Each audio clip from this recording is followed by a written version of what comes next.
1960년대 격렬한 일본 학생운동의 연합체였던 전공투. 그중 실력투쟁의 둘째가라면 서러웠던 도쿄대학 전공투는 자신들과 참 어울리지 않는 한 손님을 맞이합니다. 좌익 운동권 세력이었던 도쿄대 전공투가 맞이한 손님은 하필이면 덴노 중심의 일본 사회로 회귀하고 일본의 재무장을 주장하는 극우파 사상가이자 소설가 미시마 유키오였습니다. 1969년 5월 13일 천여 명의 핏발설인 전공투 학생들이 모여있는 도쿄대학 교양학부 900번 강의실. 이 호랑이굴 같은 곳에 의연하게 들어서는 도쿄대 졸업생이자 40대 중반 아재 미시마 유키오. 그렇게 이 둘은 자신들 표현대로 역사적인 만남을 시작합니다. 1960년대 베트남 전쟁의 발발은 전 세계 청년들에게 기성세대에 대한 반발과 자유주의, 탈권위주의의 바람을 불러일으켰습니다. 그리고 이런 분위기는 1968년 프랑스 파리 68운동의 기폭제가 되었죠. 68운동의 파급력은 전 세계 청년들은 물론 지구 반대편 일본 청년들에게도 자극을 주었습니다. 2차 대전 패전국이었지만 그 시절의 세력들이 아직도 일본의 주축을 이루면서 여전히 경직되고 권위적인 분위기였던 일본 사회. 노동운동은 강경하게 진압되었고 전후세대 학생들의 발언은 폭력과 강압적인 군대 문화를 통해 철저하게 차단되었죠. 1968년 도쿄대학 당국이 의학부의 인턴제를 폐지한다고 발표하자 이에 분노한 의학부 학생들 시위를 벌이게 됩니다. 이는 도쿄대 전체 학생들의 파업으로 이어지면서 도쿄대 투쟁으로 점화하게 되는데 그동안 쌓여왔던 불만과 분노가 한꺼번에 터져나온 것이었죠. 며칠 후 도쿄대학은 좌익 학생 중심으로 전학공투회의, 즉 전공투가 설립되면서 본격적인 파업 투쟁이 시작되었습니다. 이들의 투쟁 목표, 권위주의 대학의 해체와 함께 공산주의 혁명이라는 반체제적 방향으로까지 흐르게 되는데 학생들의 시위로 물든 도쿄대학. 총장은 대학 내에 수천 명의 기동대 병력 투입을 요청하면서 도쿄대학은 순식간에 학생들과 기동대 간의 전쟁터가 되었죠. 대학의 야스다 강당을 점령한 전공투. 이곳에서 속칭 그들만의 해방구를 만들고 바리케이트까지 세우면서 진입한 기동대 병력과 치열한 사투를 벌이게 됩니다.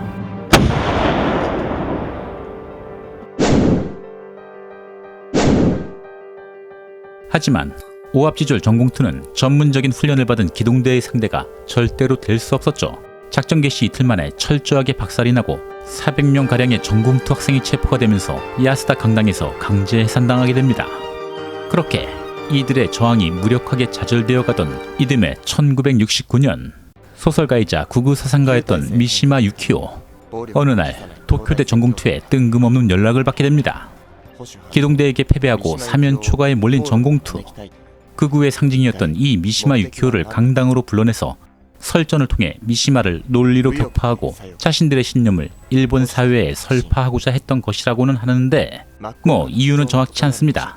당시 40대 중반의 기성세대이자 성공한 소설가였던 미시마 유키오. 이 새카만 도쿄대 후배들의 토론 제의를 흔쾌히 받아들이게 되죠.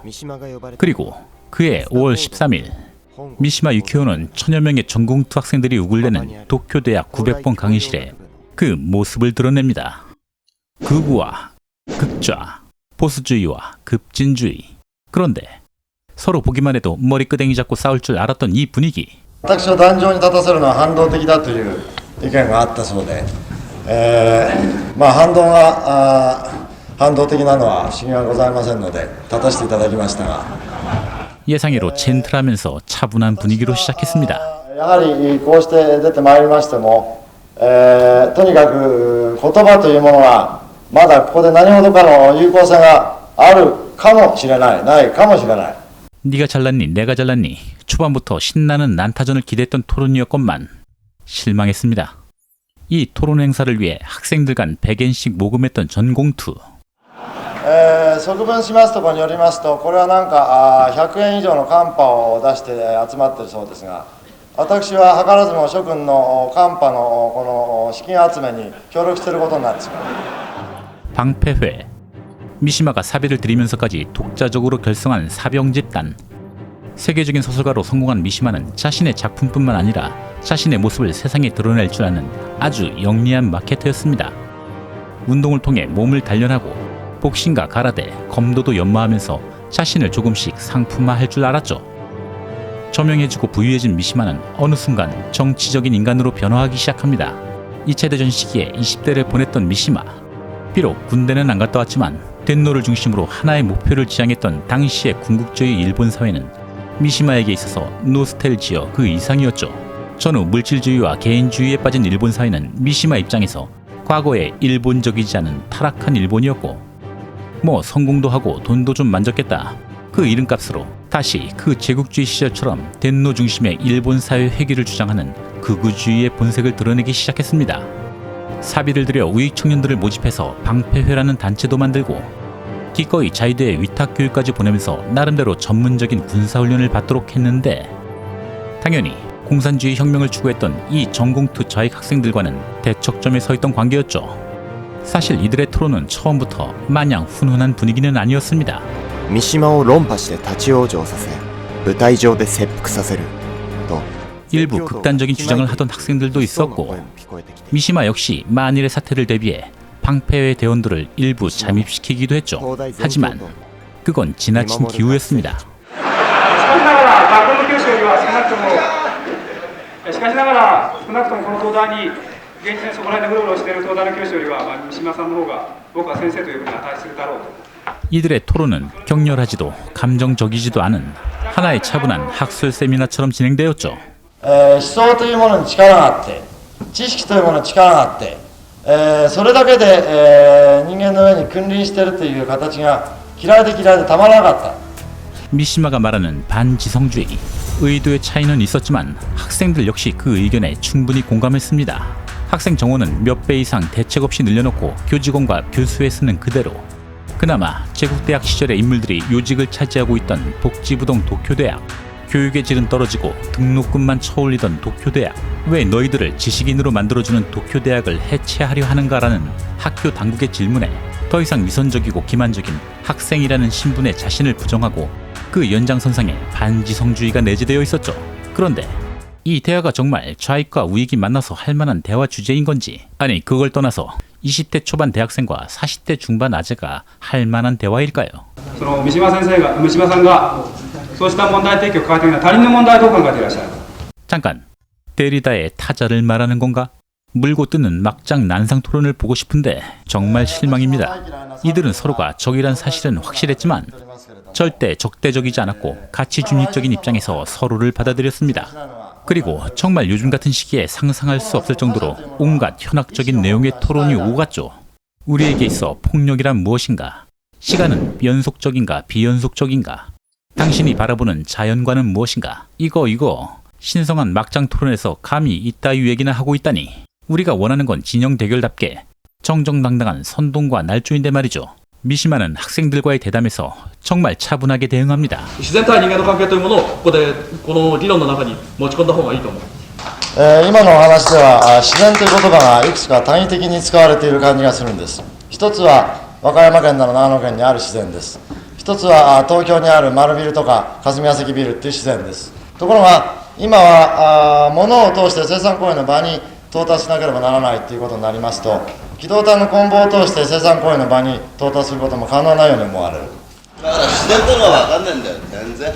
간혹 자신의 어설픈 철학으로 미시마를 자극하는 발언도 나오긴 했지만 미시마는 절대 흥분하지 않았죠. そう使うことによって物事ははっきりせんだろう。